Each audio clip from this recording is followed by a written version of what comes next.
timed that pretty well, didn't I? It's okay. I'm just glad no one was hurt. Paimon noticed you doing something too, Dainsleif. Were you helping get them out? Of course. When I asked Nefer to conduct this investigation, I was not naive to the dangers involved. I had a duty to ensure your safety.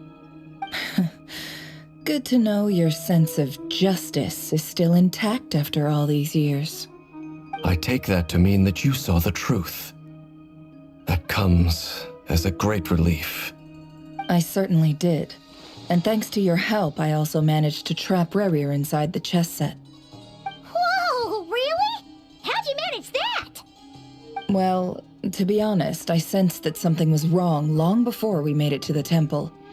By using this fragment to probe into Rerir's past, well, the monster formerly known as Rerir, it seems I alerted him. I was tracking him, then he caught on and started tracking me too. Can't say I'm surprised. But how did he track you through your thoughts alone? That shouldn't be possible. Rerir was a secret agent who reported directly to the Vinster King.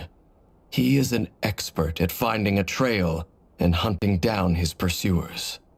No wonder. He infiltrated the chess set, read my thoughts, and built a new virtual chess set inside of it. That's why we weren't able to leave at first. Speaking of your chess set, it's quite a remarkable item. Would I be right in thinking you have some connection to King Deshret?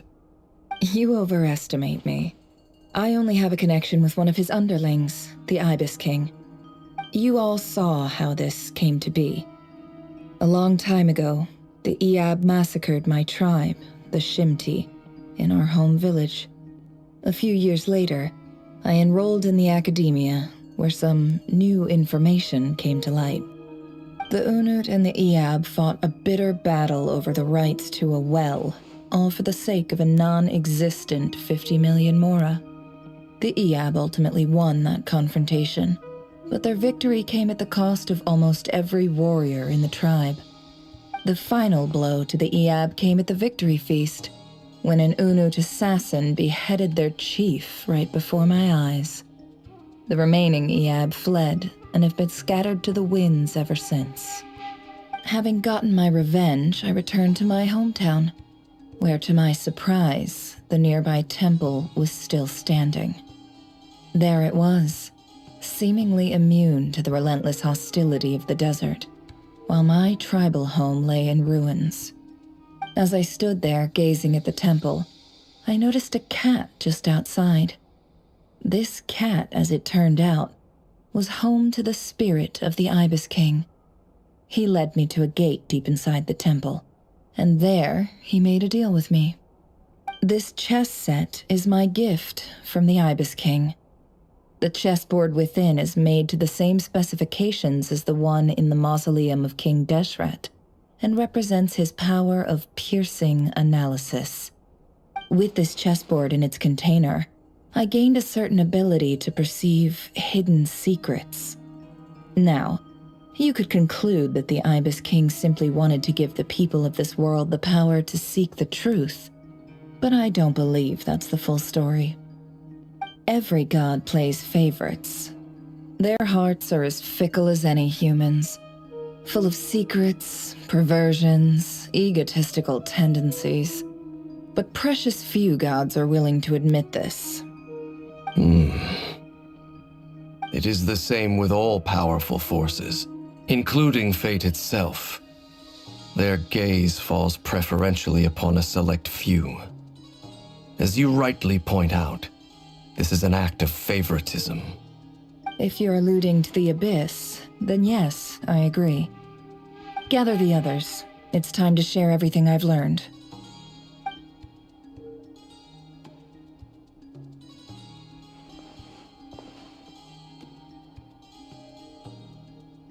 Thank you all for being here. As promised, I did some further investigating into the Reicher of Solnari's background. I am pleased to report that the investigation has been most fruitful indeed.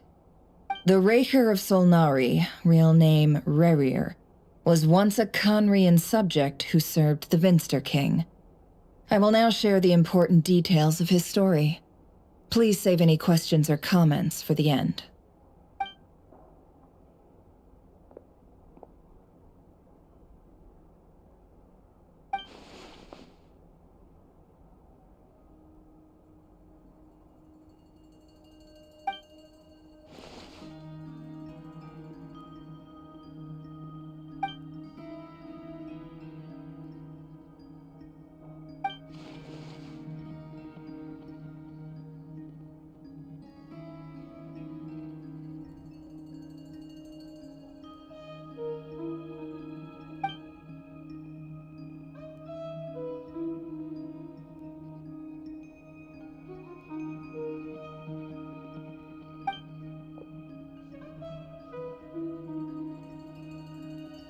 So that's why he's so obsessed with the moon.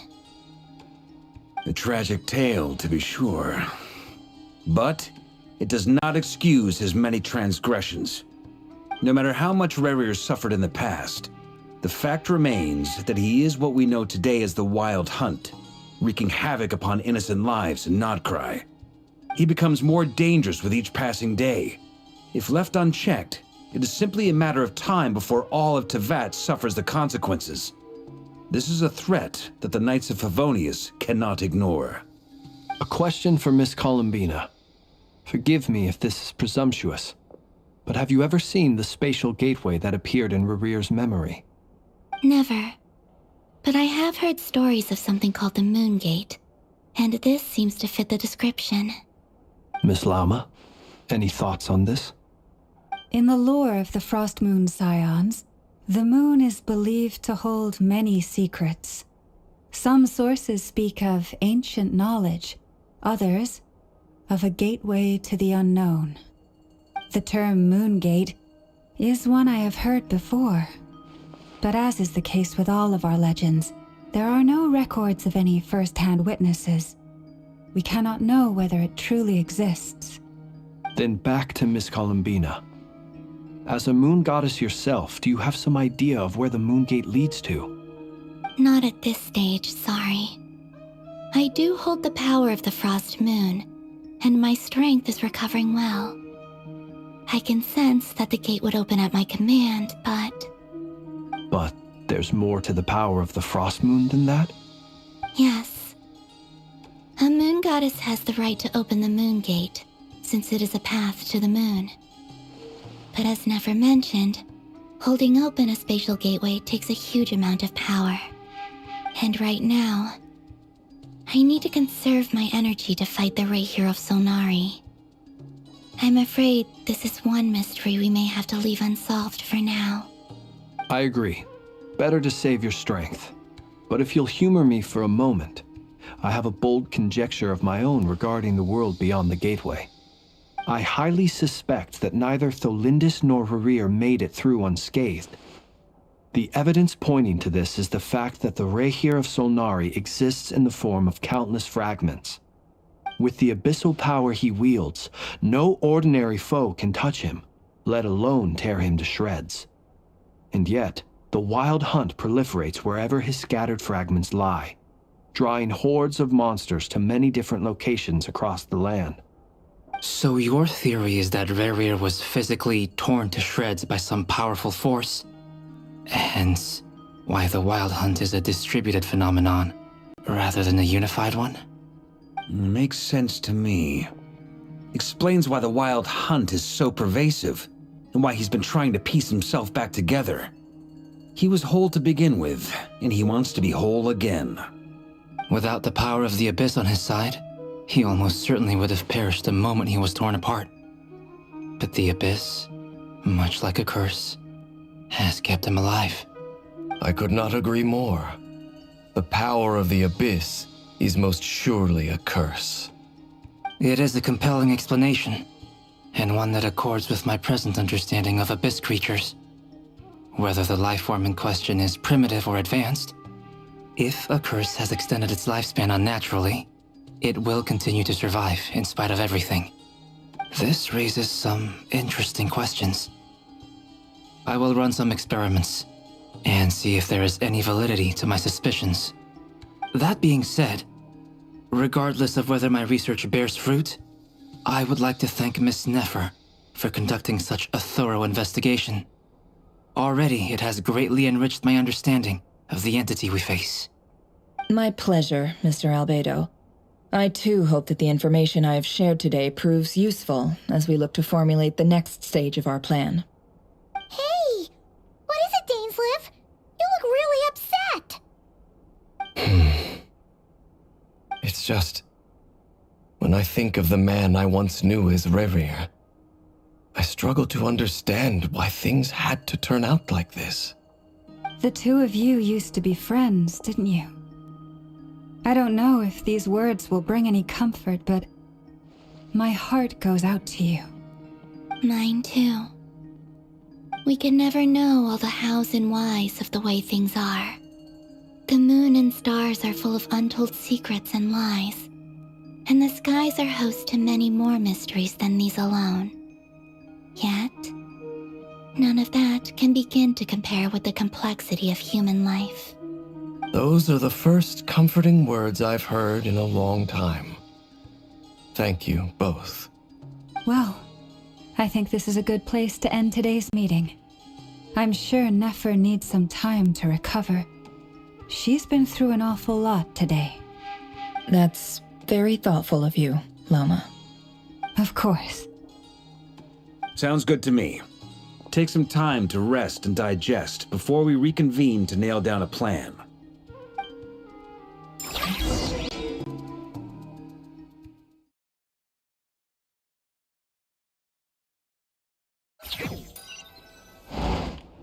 Hey, is this a bad time? Hope I didn't kill the conversation. No need. Come on, let's talk outside.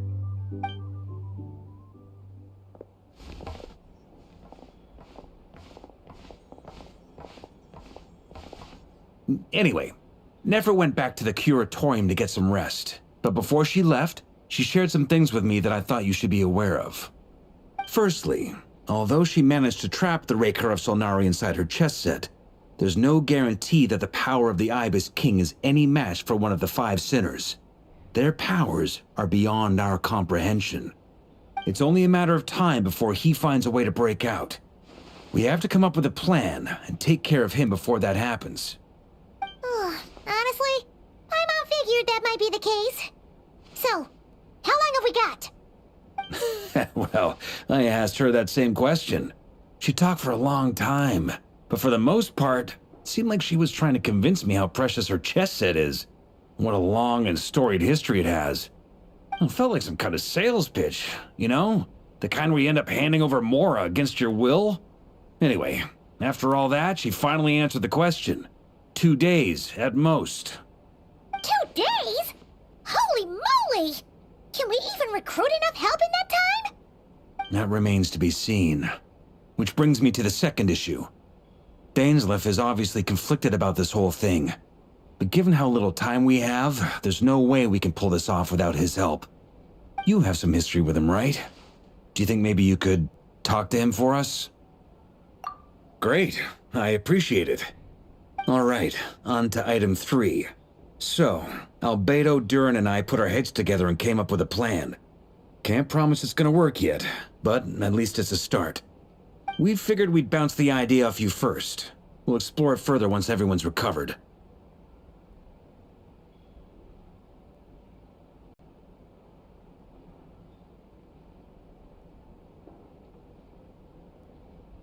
Oh, Paimon's dying to hear this. All right, so here's what we're thinking.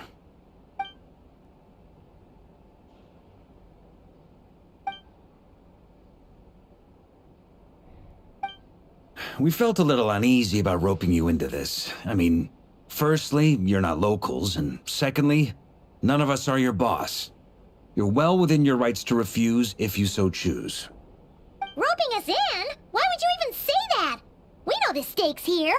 It's all of us against the Reher of Solnari, or none of us stand a chance. I choose my words very intentionally, I'll have you know. I like to think there's an art to striking a down-to-earth tone even when the stakes are through the roof. Sir Varka, I have a few thoughts about this plan. I'm all ears. I think we can be more flexible with how the roles are allocated. In my view, the most sensible lineup would be like this.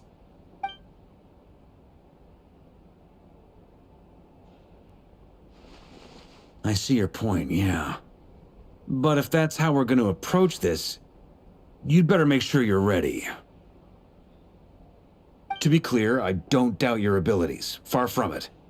I just want to make sure. Are you really willing to take all this on? I want to do everything within my power. The Rahier of Solnari is a truly fearsome opponent, and if I do my part, it'll greatly reduce the risk for everyone else involved. Well, that tracks with what I've heard. Jean's mentioned in her letters that you're so diligent it's almost abnormal. As in, most people weigh up the risks and rewards in situations like this. But you seem to just march towards danger without a moment's hesitation. Of course, everyone appreciates a fearless pioneer. But all that aside, I'm the Grand Master of the Knights of Favonius, and you're our honorary knight. I want to make sure your courage doesn't come at the expense of your safety. Thank you, Sir Varka. I should be the one thanking you. It means a lot to have you on board. I'll give some serious thought to your suggestions.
This is a thorough plan, but I do have one last question before we take action. How can we be sure that our enemy won't leave the designated area? Great question. Albedo's been hard at work analyzing Rarer and the Wild Hunt's behavioral patterns. His conclusions are as follows. Firstly, from the earliest known confrontation until now, Rarer has never displayed any ability to manipulate the dimension of space. So it's unlikely he has any power in that domain. Secondly, he seems to have a particularly strong vendetta against our group. If we put him in a fight-or-flight situation, he'll choose to fight every time. Thirdly, finally, and most importantly, he is consumed by hatred, both for the moon and for his enemies. Turns out, we tick both of those boxes. We have a reincarnated moon in our ranks, and a spy who accessed his private memories without permission. He'll be baying for blood, not looking to escape. As someone who's had their fair share of interactions with the Wild Hunt, those all seem like valid observations to me. Understood. Then I will defer to the verdict of the group. Well, everyone, that's the plan in full detail. Albedo and Durin are carrying out their part as we speak. Plan approved. Scheduling. Okay, any firepower you need, I got you covered. Let's light this baby up. The Frost Moon Scions are behind you as well. And the rest of you?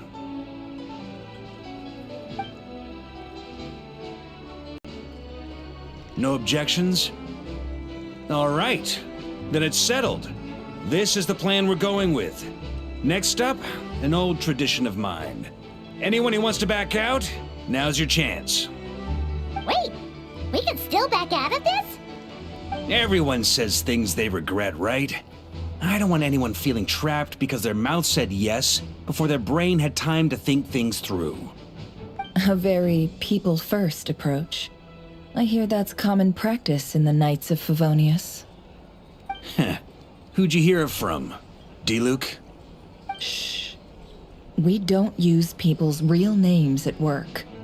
This contact will be known only as Owl, please and thank you. This plan can only work if everyone does their part. Flint's and I will absolutely support it.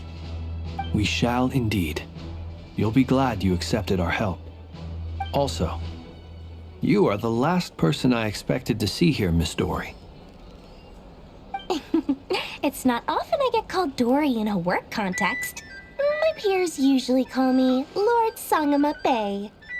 So, the longer your name, the higher your net worth. Is that the idea here? In that case, Mr. Flint's here must be worth a fortune. That's right, I know your full name. It's... The walls are thin here. I'd appreciate you keeping that a secret. Okay, fine. I'm actually only here as a favor for someone else. Do you have any idea how much it would cost to hire me otherwise? Oh! Does this mean someone out there actually has the power to boss Dory around? It most certainly does not. We have a long-standing and mutually beneficial business partnership. She's actually the mom of a friend of yours. Said mom supplied me with a great little trinket, but now that lady's ruined everything.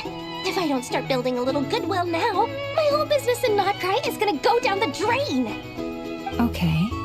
So what exactly is so special about this pendant? It's a lucky charm that a great mage made for me. We have a business relationship, and she was worried that something bad might happen to me.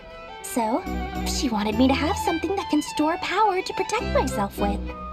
I finally got it all fully charged up with Kuvaki, and then never went and used it all up at once! Never lost so big in my life! You're right. It was all my fault. I didn't mean to drain all the Kuvaki in the pendant, but I'll make it up to you. You will? Well, in that case, how about you give me your chess set, and we call it even?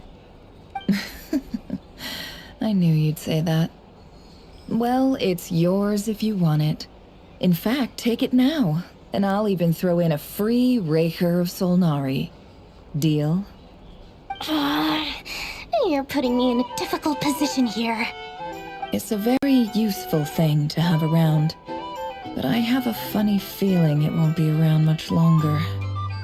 I guess we'll see in a couple of days. Looks like bankruptcy for me. Hey, don't be so pessimistic. See this through and you never know. You might find a new business opportunity on the other side.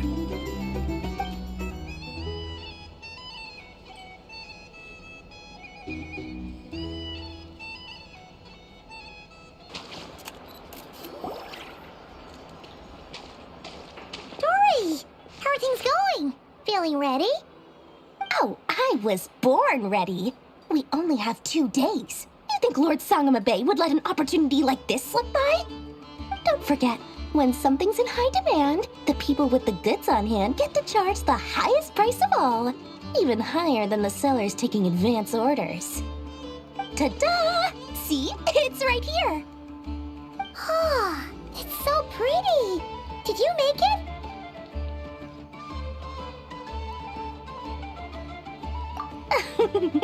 No, I have a supplier. We go way back, so he made me a very attractive offer. Aha! No wonder you were talking about lucky charms at the meeting. You've been getting Kave to make them for you.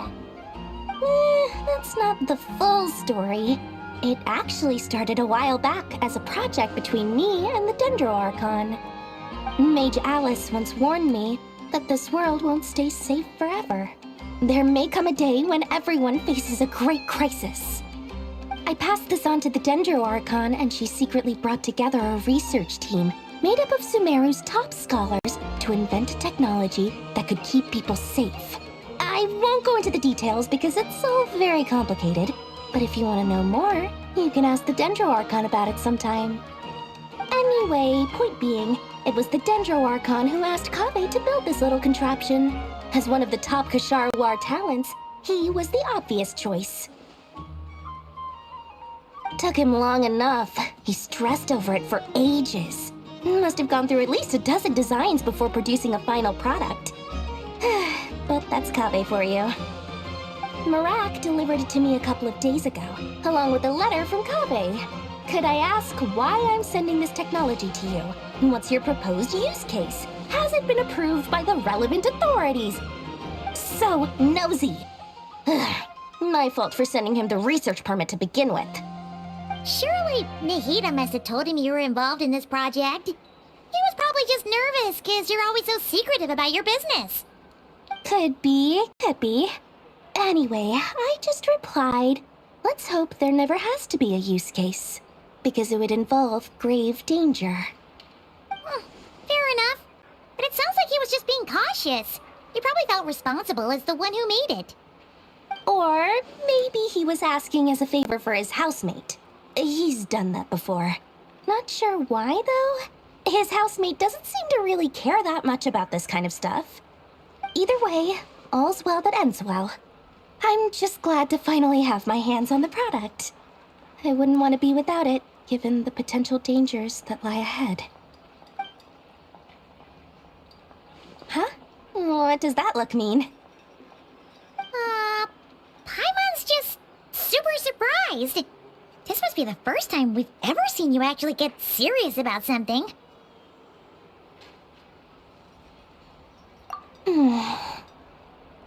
Well, a long time ago, I made a promise to myself.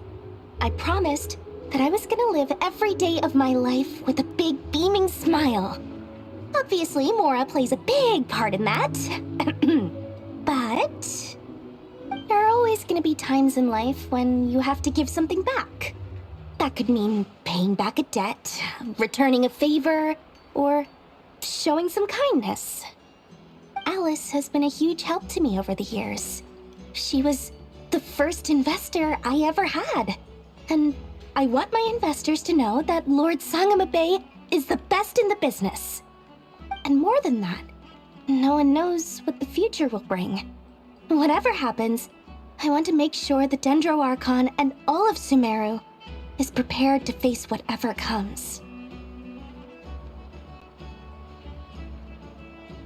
Oh, that? I was just making sure Nefer and I are square.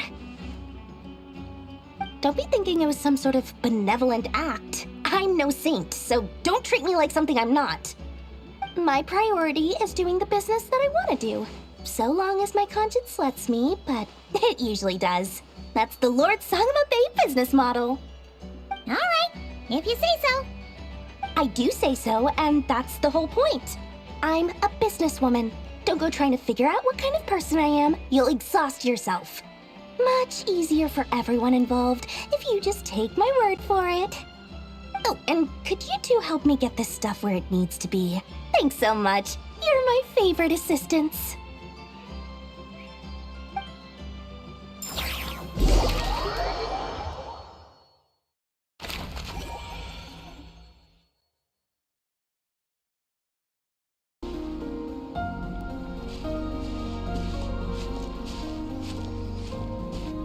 Traveler, Paimon, it's good to see you. Everything going smoothly over here? Sort of. As you're probably aware, Varka, Durin, and I captured some abyssal creatures from the Wild Hunt. Per the plan, we dissected and analyzed some samples of these creatures. The process went very smoothly. The findings, however, come with some troubling implications. What? You can actually dissect the Wild Hunt? That depends on your definition of Wild Hunt and dissection. Harmless, lifeless. These words are accurate descriptions. The Wild Hunt is an interesting phenomenon. In and of itself, it doesn't seem to possess anything akin to a human personality. But taken as a collective, the medium through which the Wild Hunt is summoned does appear to have a soul. Master griped a lot about the wise Horoptotire, and seemed somewhat fascinated with the Faust Elegy. But she barely mentioned Rerir at all. I don't think that was because of his lower social standing, though. Anyway, it's a pity. I should like to hear her thoughts on the nature of the life form he has become today. It's a strange mix. The furious energy of an abyssal being channeled through a fractured physical existence. A consequence of being torn apart by an unknown power. Perhaps the only explanation for his survival in this state is that he sacrificed a degree of individuality in exchange for a continued existence. Oh, sorry. Once I get talking about interesting research, I have a tendency to go on indefinitely. Back to our research findings. Essentially, they confirm my hypothesis. Rerir's corpse is completely contaminated by the Abyss, and the effects are irreversible. You could think of this as Rerir in mutated form. But in my view, even that would be inaccurate. In reality, his whole being has been consumed by the Abyss. In other words, he is now nothing more than a manifestation of abyssal power. Unfortunately, at present, we have no means of completely eradicating abyssal power. Hence, we cannot fundamentally destroy the Rayhir of Solnari either. Oh, that's terrible news! So, that's it? We can't defeat him? Not even if we get the power of the Three Moons? Miss Columbina's situation is a difficult one. She can never achieve wholeness when the world does not accept her presence. It's as if her creator banished her to a place she can never be accepted. It means she spends most of her energy just on her own survival. Given the circumstances, it's only natural to despair. But we must see this plan through to the end. Time to kick off the backup plan. Oh, Paimon almost forgot! This is for you. Dory asked us to bring it. Ah, how wonderful. Well, thank you for making the trip. Durin and I will be heading off shortly. I'm sorry I won't be there to protect you in person this time. Please be careful.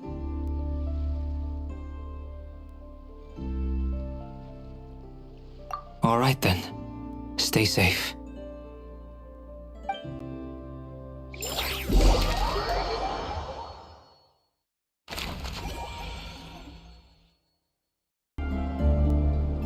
Miss Lauma, is everyone here?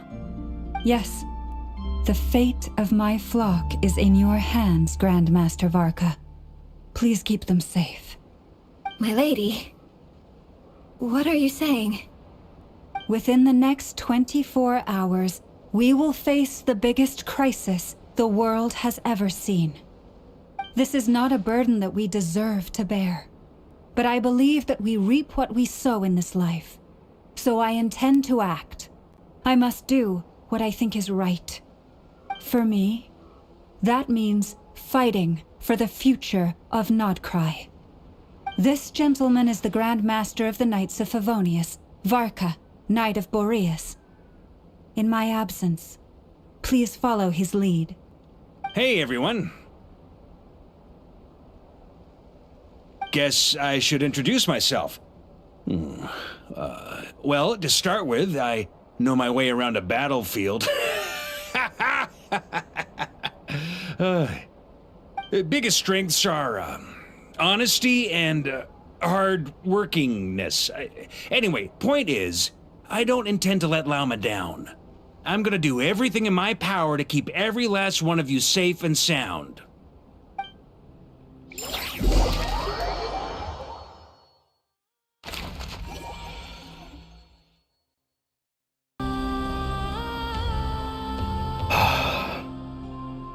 Something on your mind?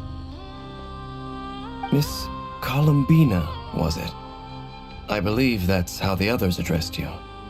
That's right. Names are funny things.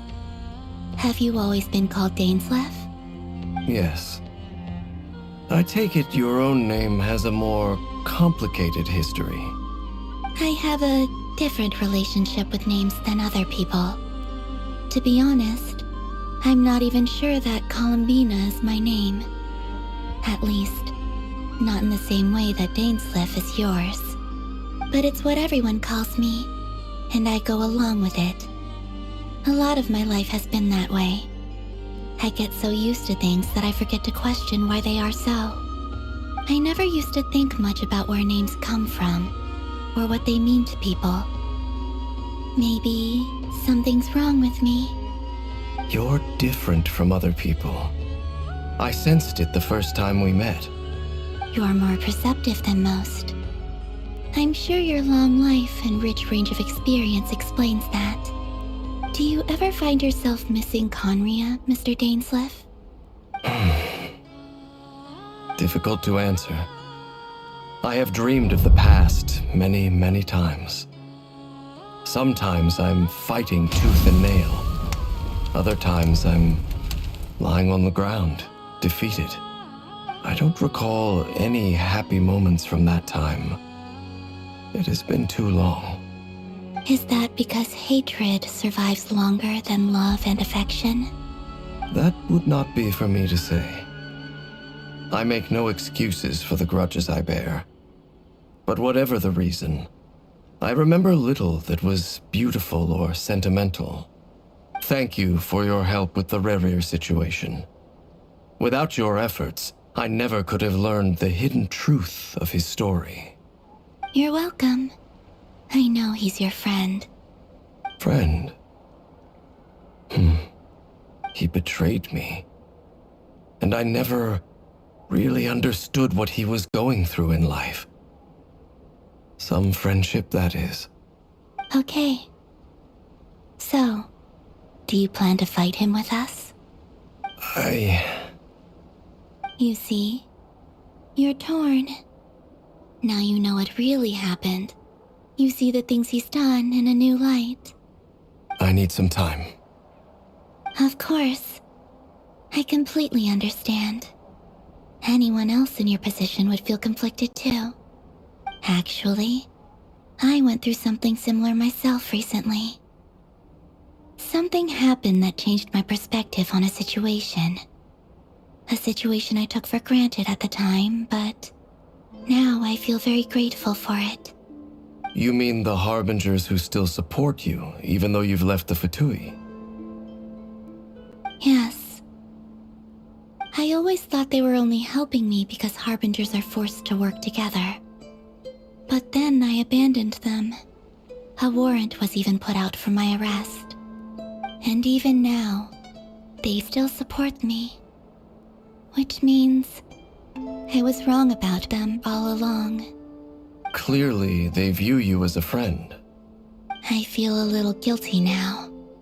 I regret not seeing her help for what it was, and not treasuring it. I see the guilt that you're feeling now, because I feel it too. Hopefully, talking about it will do us both some good. Have you noticed that the Traveler and Paimon are over there? I think they've been listening. Huh. Shall we say hello? Sure. Hello. Ah! They caught us!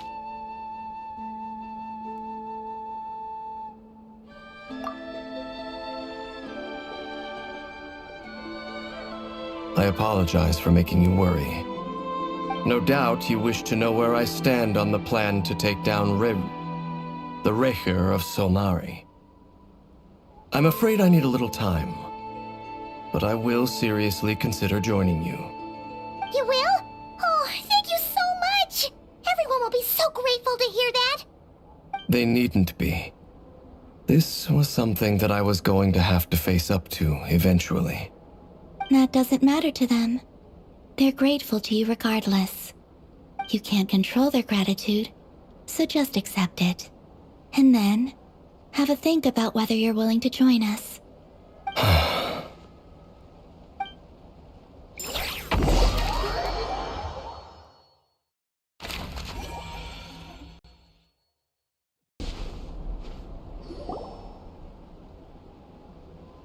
Ah, you're earlier than I expected. Hey, Flint's! Been waiting here long? Not too long. I came a little early so I'd have some time to think. Are you nervous about the battle? Quite the opposite. I'm reminiscing on my past battles. When I was awakened by the Radniki, I had not touched a weapon in many years. I felt like the battlefield was not where I belonged. But after waging war against the Wild Hunt for so long, I came to realize something. A life of absolute peace is simply not a possibility for me. My restless flame indicates that somewhere inside of me, there is a deep yearning to root out the evil in this world. Ooh, that doesn't sound like such a bad thing.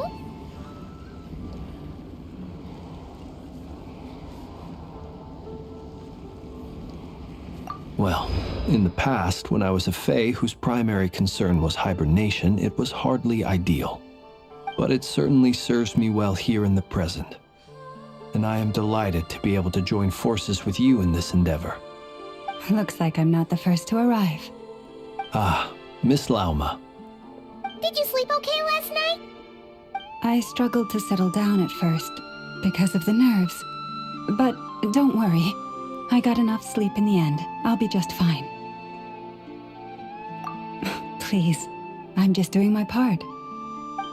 Never! Over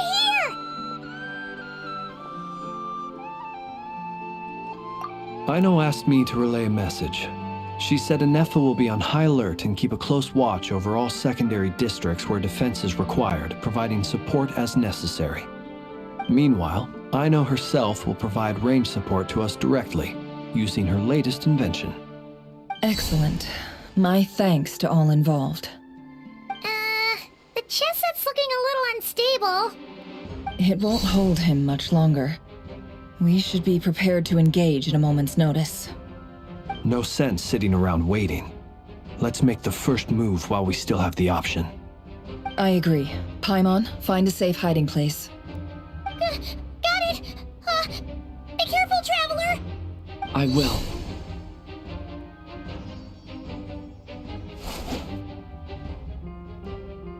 Everyone, take your positions as soon as the battle starts. Every ounce of strength we have in our bones, let us bring to this fight. Ready? Let's go. I've seen all your futile ploys before. You have become the authors of your own demise. I wouldn't be so sure about that. You are merely a moment of sport before I tear down the moon.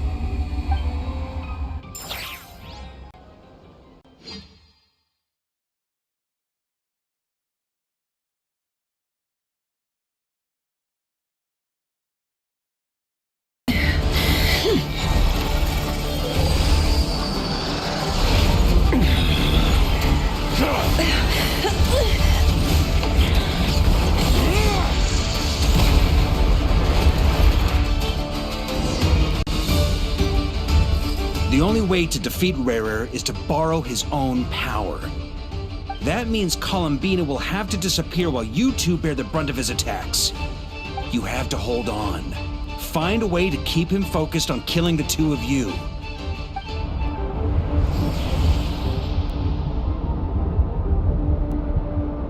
Never!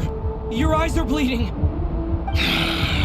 Soon you will be powerless to resist. And then, I will reduce you to dust.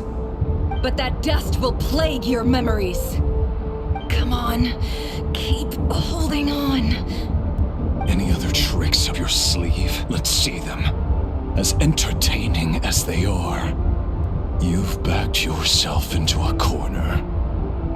You don't fool me. I see your fear clear as day.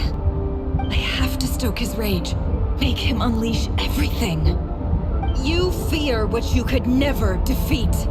You fear the thought of never being able to save your beloved. You cannot win the fight against fate, Rarir. Is that what you think? Well, now it's your turn to feel afraid!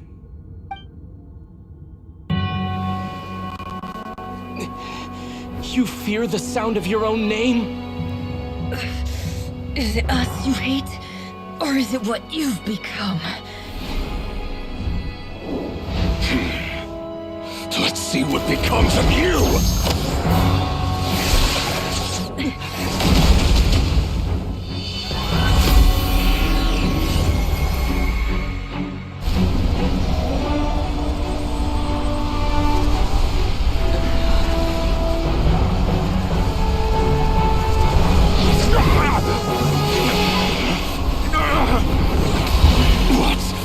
opening.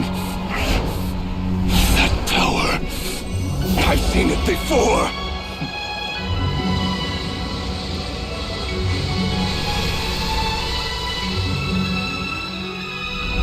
His power is on another level. We'll need to use an alchemical array to convert his power into a usable form. Then quickly channel it into Columbina, rendering her powerful enough to compete with him. I'll join you. I can help. If I release enough abyssal energy into a confined space, it'll create a potential difference, allowing us to extract a huge amount of elemental energy. Next, I'll synchronize with everyone's minds using Pyro, then give you temporary access to their abilities and fields of view. But it won't last long. Can you see? Well enough. So, we have a student of Gold Rhine-Daughter in our midst. How about that?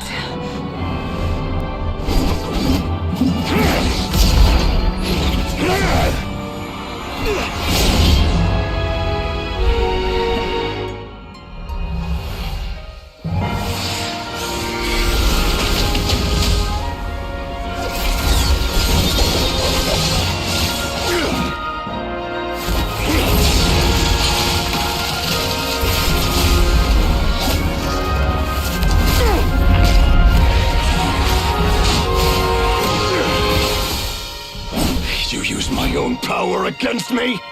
Just like how you stole Kuvaki. Look familiar?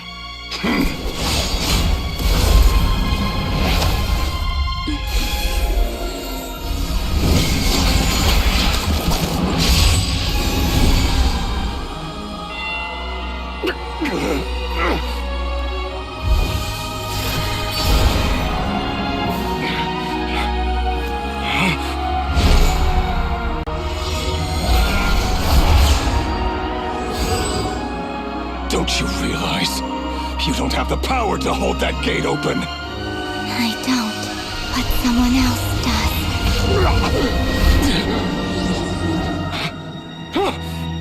Goodbye, Rerir.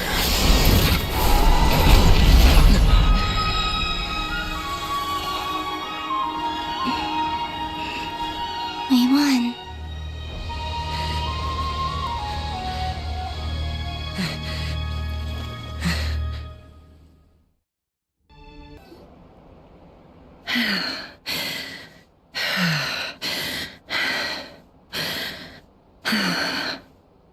Nefer, how are your eyes?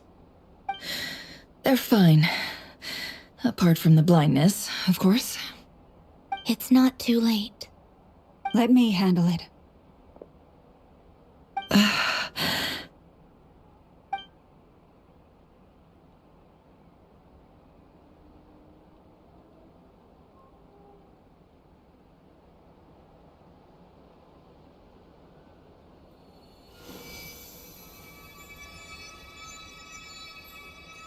Miss Nefer, it's not like you to lose your composure. That was the most reckless thing I've ever seen you do. Reckless how? The situation was critical. Our lives were at stake. We had to do something. Even so. Okay. I guess you're right. Under the circumstances, it was a wise decision. You traded your eyes for an incredible victory. In business terms, I suppose that's a huge return on investment. I'd be hard-pressed to argue otherwise. Still, I don't like this outcome, and I don't want you to lose your sight for good. People suffer when they make sacrifices they shouldn't have to make, whether that means faith, strength, or in this case, your ability to even see. I had hoped you could win without sacrificing so much as a single hair on your head. Thank you. Really. All done. Don't try and open your eyes just yet. We'll see how you're doing in a couple of days. Until then, please follow your recovery plan to the letter. I'll send full details through Yehoda. For now, just get yourself home, relax, and rest. My dear friends, we have fought bravely and achieved a spectacular victory. A dark cloud has been lifted from the skies of Nodcry. All in this land will be grateful for what you have done. The moon will remember this day. Thank you both.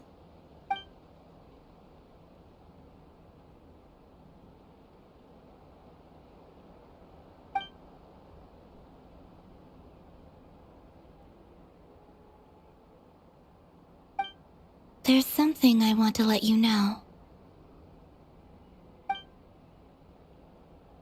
What is it? When Durin connected everyone's minds so I could access their powers, I also felt everything they felt. And since Nefer's eyes were injured, my eyes are hurting now too.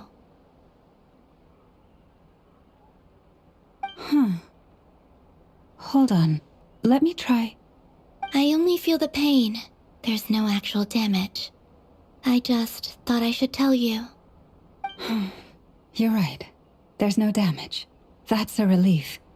But I must say, I'm surprised to hear the Kutar share something like this with me. In the past, you never used to open up about yourself. Things are a little different now from how they were.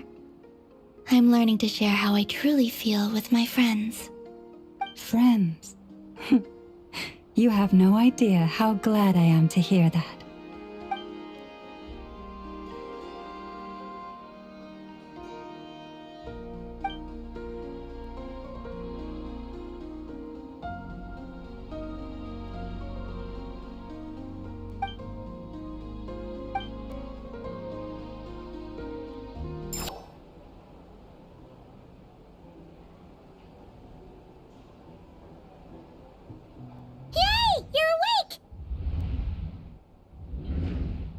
How are you feeling? Any aches and pains? Did you sleep well? I'm doing all right, Paimon. No need to worry about me. Phew! Well, that's good. Paimon's been sitting on the edge of the bed worrying about you for ages. You slept a whole day and night. Poor Paimon had to eat all by her lonesome. Glad to hear you didn't starve. How was the food? Well, it wasn't the same without you there to share it. Honestly, Paimon just can't relax when you're not your usual self. She couldn't enjoy the food and settle down to sleep. Well, I'm back to normal now. Oh yeah, and Albedo swung by earlier. He said to tell you to head to the tavern when you woke up. Varker and the others are organizing a victory feast and they want to celebrate with you. He also dropped off some medical supplies, but you seem fit as a fiddle, so guess you won't be needing those. If you're feeling up to it, let's head over now. Wouldn't want to keep them waiting.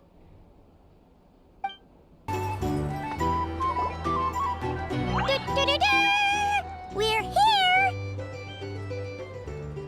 Traveler and Paimon! Perfect timing! We were literally just saying how there's no way we're holding this victory feast without you any longer, and we would have postponed it till tomorrow. How are you feeling today? Much better. Thanks. Don't worry about me. Relieved to hear it. If that changes, just let me know. Happy to check you over at any time. Yep, we're here for you. Anything you need, just let us know. Oh wait, where's Nefer? How are her eyes doing? Nefer's right over there. I'm sure she'd love to catch up with you. Nefer! Traveler, Paimon, are you recovering well? Turns out that moon chanter has some real talent after all. My eyes were mostly recovered after just a couple days' rest. I can actually open them again now. Yeah, but you gotta be careful. Lauma says not to strain your eyes while they're still healing. Yes, thank you. I'm well aware.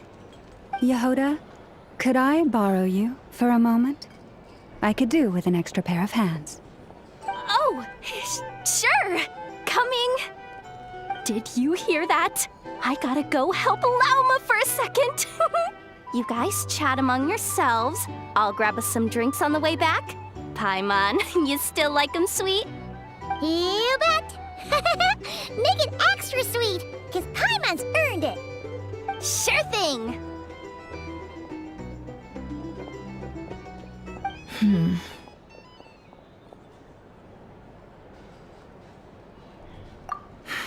The Raker of Solnari.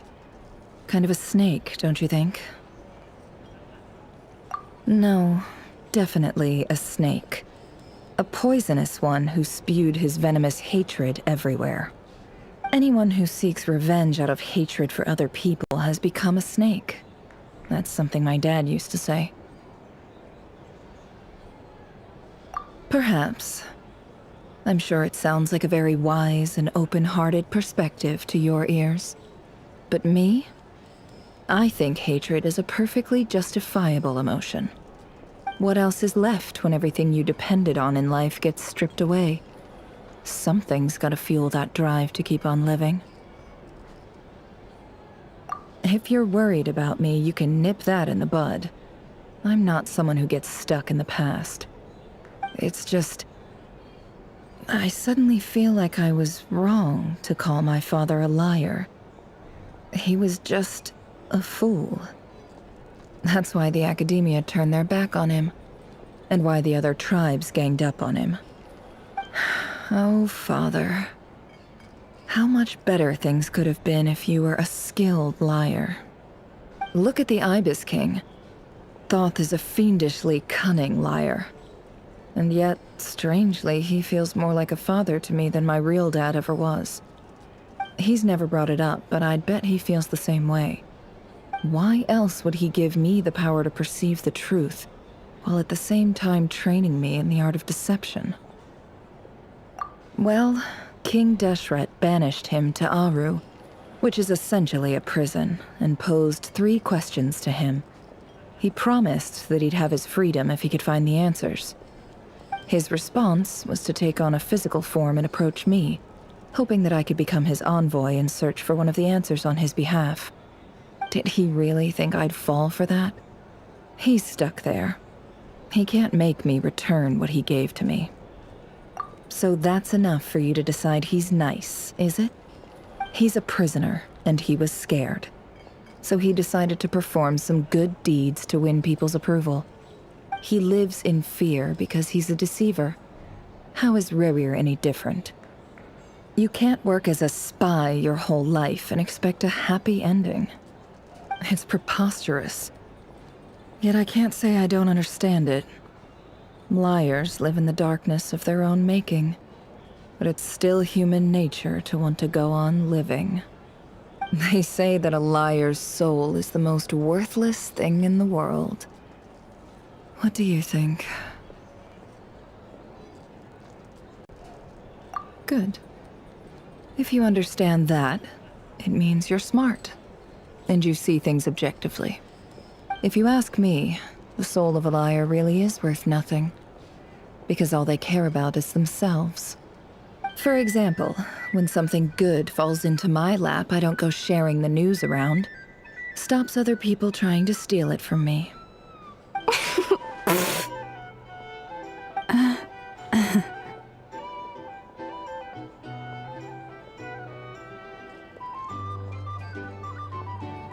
So be it. They have sharp ears. I can't keep anything from them.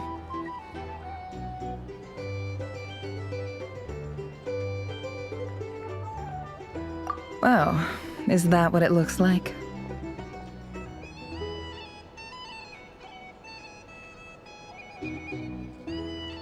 Well, you all know my past now, and I can't simply eliminate everyone who knows too much.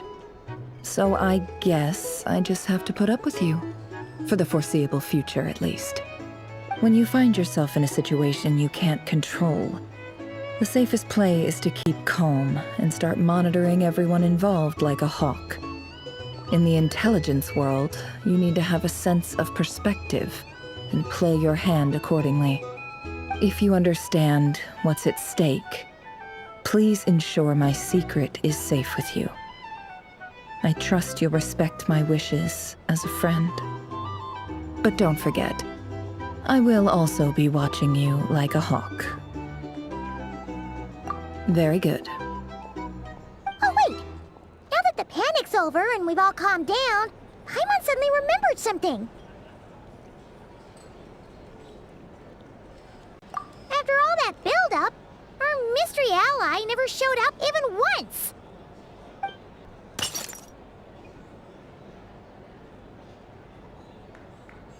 Huh? Am I imagining things? So, that close colleague who stayed behind with you? What's he been up to recently? Don't know, don't care. I get more normal human interaction from hanging out with Bosco 2 than him. Although, now you mention it, he hasn't bothered me in a while. I wonder if... If he's disappeared without a trace, it's the biggest gift he ever gave to the world. But I somehow doubt that's what's going on. He won't lie low forever.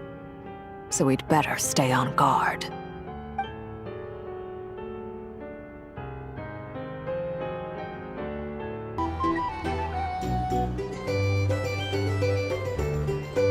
Ah, Lord Sangama Bay. How lovely to see you. I must thank you for the device you provided. It was an enormous help. Would I be right in thinking that it was developed by the Academia? Why come and ask me when you clearly know already?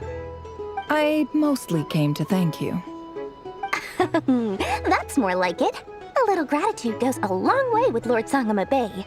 Play your cards right, and you might even stand a chance of becoming my long-term supplier. The chance to work with such a kind and charitable investor as yourself would be a great honor for the Curatorium. Huh? Charitable? Who said anything about charity? First I'm hearing about it. Let's see. The first plot of land you purchased in Nodcry, your desert interests, and... Stop! What do you think you're doing? Exposing my investment history! It's nothing to hide from. They're all perfectly legitimate investments. And some of the land you purchased was with the intent of building a sanctuary? Yes, I heard about that too. How did you... You're a curious case, Lord Sangama Bay. You don't like people finding out about your good deeds, do you? But I'm afraid no matter how hard you try to keep things under wraps, where there's a will, there's a way. You did it for Sumeru, didn't you? It was empty land that was gonna go to waste otherwise. I figured if I built something there, it might at least get some use in an emergency.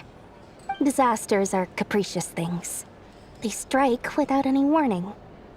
I've lost family to a disaster before, and I don't want to lose any friends or business partners if I can help it.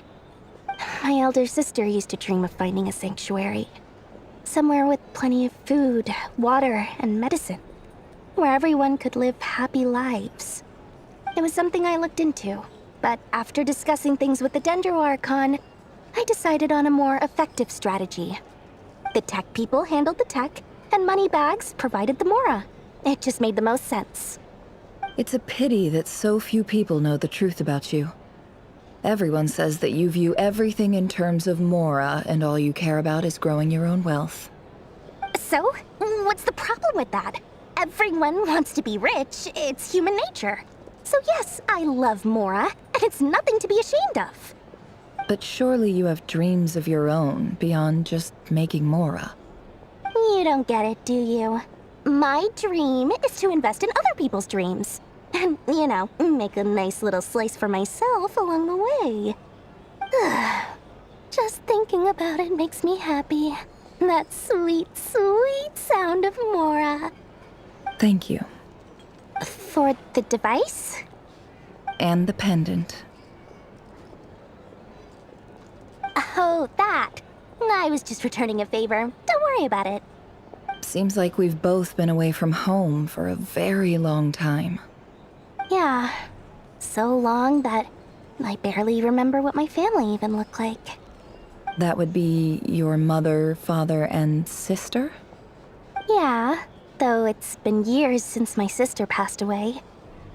It's not like I want to forget them, obviously, but Memory can be even more ruthless than the most calculating business person. Beyond a certain point, if something isn't helping you, it just gets rid of it. My sister can't help me now. Slowly but surely, her face is fading from my mind's eye. It's become a vague impression. Not everything will fade. When loved ones pass away, the beautiful memories are the ones that last the longest. Yeah, that's true.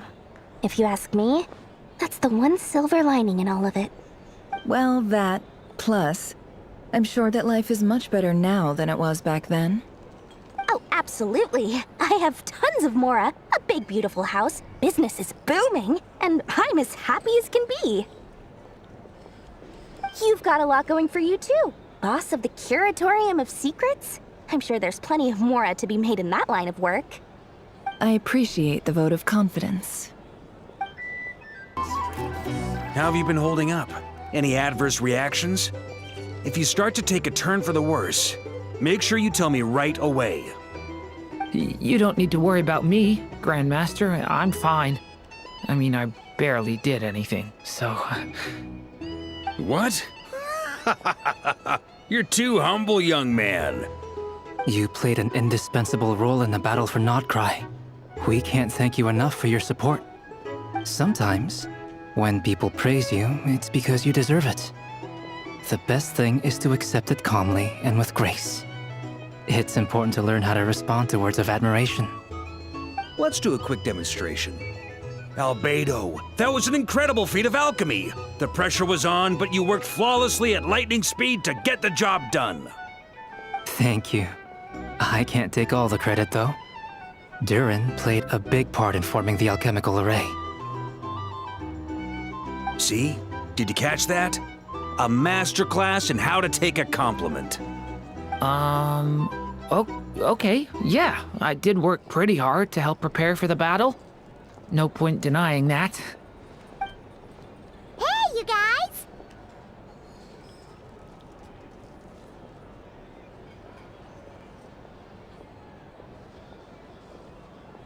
Hey, look who's bounced back. Looking good, Traveler. Seems like you've recovered. You won't need to take any more medication. Can I get you a drink? Huh? You know how to order at a bar now? You've sure learned a lot recently. Handling a drinks order is ridiculously simple compared to alchemy. Don't worry, I'll blend into society yet. Paimon believes it! You're clearly a fast learner, just like your brother. To be totally honest though, Paimon didn't quite follow all the details when you first explained the plan to us. Don't worry, that's completely understandable. Unless you're a student of alchemy, it's hard to grasp the principle and how the process works. To put it in the simplest terms, we saw how our enemy stole the power of Kuvaki. And that gave us the idea of stealing his power to turn it against him. When facing an enemy you have no hope of defeating, it's best not to engage them in battle. So, instead of looking for a way to overpower him, we decided to help Columbina get strong enough to at least stand up to him in a fight. For this to work, we had to analyze his modes of attack, confirm who his main target was, and make sure that he wouldn't go beyond the range of the alchemical array. For added security, we prepared a total of 4 arrays. But to mitigate the impact of the battle, we identified one location in particular as the ideal spot, which is where the confrontation took place. The alchemical array absorbed his abyssal power. Then Durin processed it to render it usable by Columbina. That power enabled her to do what would otherwise have been nigh on impossible. What surprised me was that Dainsleif actually agreed to join us. Given his history with Rerir, he had every right to sit this one out. But we're extremely grateful for the decision he made. It must have been a painful choice to make. But I'm sure that making a decision was far better for him than staying in limbo. Absolutely. He was torn between 2 paths, but in the end, he made his choice and stuck to it resolutely. He doesn't strike me as the sort of person who'd stay trapped in limbo for long. Anyway, however you cut it, everyone gave a stellar performance. And now, it's time to kick back and celebrate.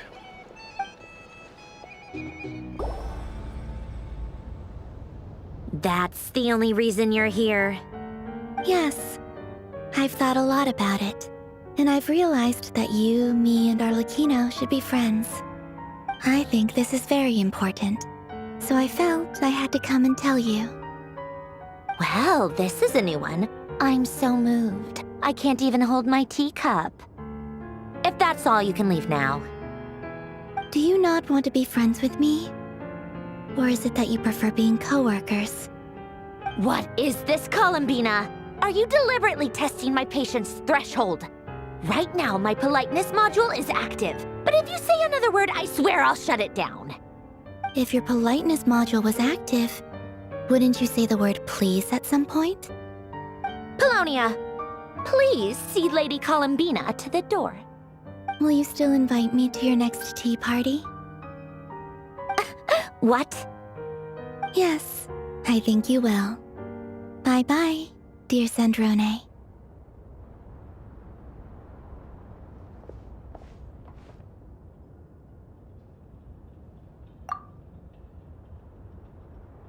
Last time, the Wild Hunt escorted you out.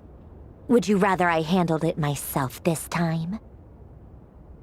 We just wanted to, see how you were doing now that it's all over. Why? Out of concern for my safety?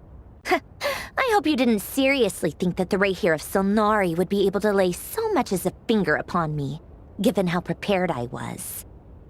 Mostly because you kind of helped us out, so we just wanted to check you were okay. Looks like all your robots are fixed, huh? Oh, don't you worry about that. Tea time is already a write-off. The visitor before you managed to kill my appetite. If you're in the mood for tea, go ahead and help yourself. Otherwise, it's going to waste. My coasters are still missing in action, though. Use this notebook instead. Whoa! Pretty hefty notebook. Look at all those calculations. You can ignore those. They're just dumb scribblings. I doodle and write in my free time. Sometimes I remember the distant, dreamlike past. Sometimes I imagine the far-flung future. And other times, I grit my teeth and note down all the crazy nonsense going on in the present. Some people do the crosswords in the newspaper. This is my equivalent of that. Trying to predict the future is like daydreaming, and writing about the present just makes me furious. The past is my favorite. If nothing else, it's already set in stone, so I don't have to rack my brains trying to figure it all out. Huh. Although, having said that, the only vaguely interesting memory in my past is probably that guy they call Lord Artificer. Who else? Pretty much all the mecha and Fontaine are his personal handiwork. Wait, are you saying you know him? Like, personally? As a friend? I mean, I guess we were friendly enough. Yep. In fact, I'm probably the only normal person left who knew him at all. We used to chat occasionally back when he was still around. Before he passed away, he asked me to destroy all his manuscripts. I honored his request, but I did read through everything first before destroying them. I mean, I couldn't let the genius of Lord Artificer Alain Guillotin disappear like that. Would have been such a waste. So, that's where the formulas in your notebook are from? I just told you. Those are my equivalent of crossword puzzles. They're just dumb formulas that I solve for fun when I'm bored. Alain's work was like epic poetry. The formulas in my notebook are just silly little riddles in comparison. Not that there's anything bad about them. I mean, at least, solving those riddles isn't going to hurt anyone. Except me, 'cause I lose a few brain cells in the process. Anyway, while we're on the topic, I might as well tell you about what happened to him and his friends. Alain Guillotin had two close buddies, Renee and Jacob. They spent their childhood years together in the Narzissenkreuz Institute. They were all quite competitive, so there was some rivalry between them, but it was a friendly rivalry. But beneath the friendship and the rivalry ran something deeper, a sense of nostalgia for the past. Unfortunately, childhood would end, the prophecy would come true, the apocalypse would arrive, and the future would never be. A mad dream that would normally only capture the minds of lunatics began to take root in their hearts. A dream of saving the world. And if Renee and Alain had been people of lesser wits, that dream would probably have ended up as something for them to joke about in their older years. But alas, they were some of the sharpest minds around. They nurtured that dream with the full power of their intellect, and it grew into something that ate away at their souls. The first of them to fall under its spell was Renee. Against Alain's wishes, he persisted in experimenting on a mutual friend of theirs to try and save their life. Alain did not approve and parted ways with Renee. It's complicated. Alain wanted to believe that Renee only did what he did for the sake of their friendship. But when he told me about what happened, I could tell he still had some suspicions about Renee's motives. Perhaps the seed that would grow into a nightmare had already sprouted in Renee's mind. Even then, the next time they met, Renee's soul had been completely engulfed by the dream of salvation. His futile attempt to change the tide of fate only resulted in a wave that swallowed up the world, even before the apocalypse came. And although that wave died down eventually, I hear that it just recently came back with a vengeance. As I understand, Renee wanted to live out his dream of salvation once more. But I'm told that the attempted resurgence finally died out for good. At long last, Renee awoke from his deluded dream. Though of course by then it was far too late. What do you think of Renee? Do you admire his transcendent genius? His view that any price was worth paying to achieve the lofty goal of saving the world? Or do you despise him? Dismiss him as an evil madman who wrought havoc on the lives of everyone around him as he pursued his delusional dream? Same difference, really. Just a matter of perspective. Doesn't surprise me.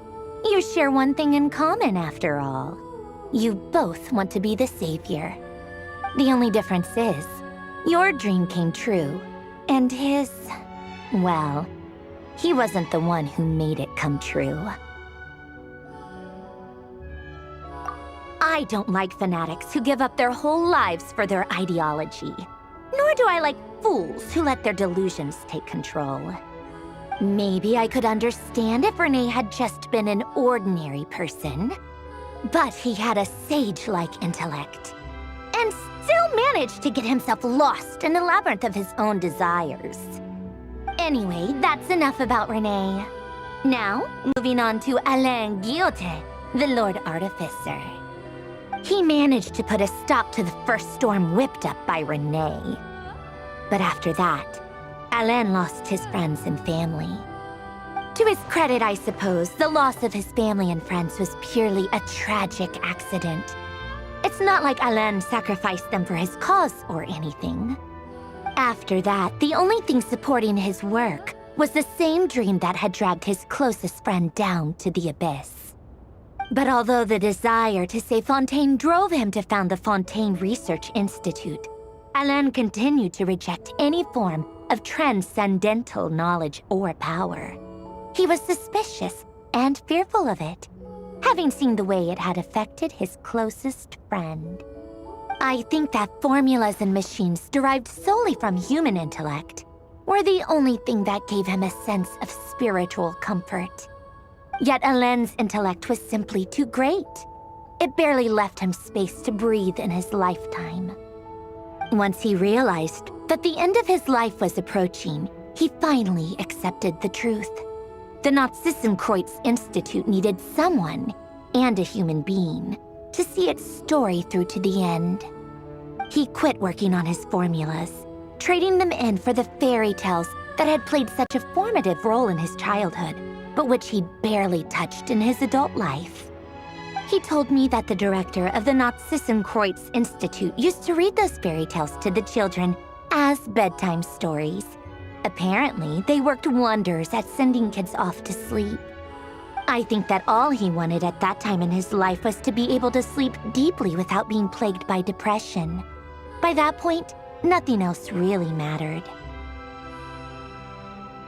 At the very end, he laid down to rest in the ruins of the former Nazissenkreuz Institute orphanage, while the Fontaine Research Institute he had founded continued tirelessly with its work. Many years after that, tensions over competing dreams would once again cause a rift, this time between members of the Fontaine Research Institute. But the actions of those fools had nothing at all to do with Alain. And that is the story of two people from the Nazissenkreuz Institute who both wanted to save the world. One went all in on his fantasy of salvation without ever looking back, and ended up calmly sinking to the bottom of the deepest sea. The other sought desperately to burn bright in his life, even though he wasn't sure where he was going. I do sometimes wonder, why is it that people like them have such grand hopes of saving the world? Even the grandest tree starts as a tiny seed. So perhaps, for each of them, their mission to save the world began with a very simple desire: to save themselves. They were young children with friends and family who mattered to them, desires to explore the meaning of life, ambitions to have a successful career. They didn't want to see all of that taken away in one fell swoop. Or maybe they just wanted to find something to anchor themselves within the chaos, to stop them getting quietly swept away by the storms of life. But instead, the search for their own salvation took them down the rocky road laid out by fate. Do you think the desire to save oneself is enough of a justification to try and save the world? The way you said that sounded just like Alain. I asked him the same question back when he was in his prime, putting all of his energy into his work. He gave the exact same answer as you did. No elaboration, just a quick short answer before getting right back to his work. He was always that way. All right, tea time's over. I owe Arlecchino a favor for telling me these stories. I'll have to bring a whole sack of gifts the next time I visit the House of the Hearth. I'm gonna go tinker with Polonia now. You guys can do whatever you want, as long as it doesn't involve interrupting me. Polonia, exit hibernation mode. Begin diagnostics.